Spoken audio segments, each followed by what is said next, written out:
Image negatif bisnis jaringan antara citra dan realita. Tak bisa kita pungkiri, bisnis jaringan seringkali dipandang dengan mata curiga, dicap negatif, bahkan dianggap menipu. Banyak yang belum mengenal, tapi sudah menilai. Banyak yang belum belajar, tapi sudah mencaci. Dan kejujurannya adalah, sebagian penilaian itu tidak sepenuhnya salah. Karena memang ada segelintir orang yang menjalankan bisnis jaringan dengan cara yang keliru, menjanjikan yang berlebihan, menipu harapan, memanipulasi kepercayaan.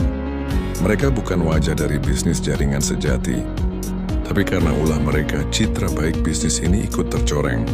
Maka jangan heran bila orang berkata sinis, karena banyak yang pernah merasa disakiti oleh janji-janji palsu yang dibungkus kata kesempatan. Tapi kita tak boleh berhenti di situ.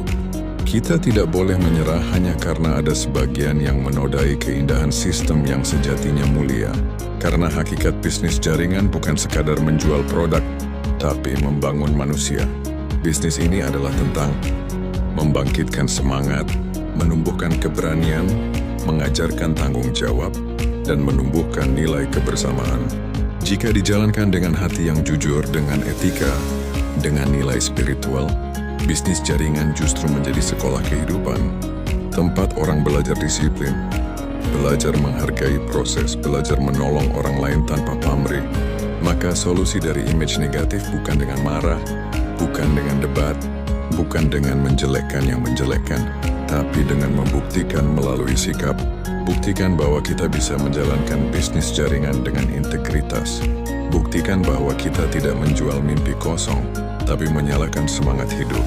Buktikan bahwa kita tidak mencari korban, tapi membangun pejuang. Karena lambat laun, kejujuran akan berbicara lebih lantang daripada kata-kata.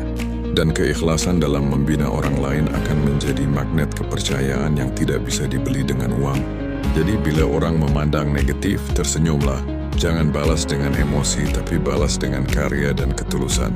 Jangan menantang mereka untuk percaya, tapi buktikan bahwa kamu layak dipercaya. Karena pada akhirnya, yang akan menghapus image buruk bukanlah kata-kata, tapi keteladanan dan keberhasilan yang tumbuh dari niat baik.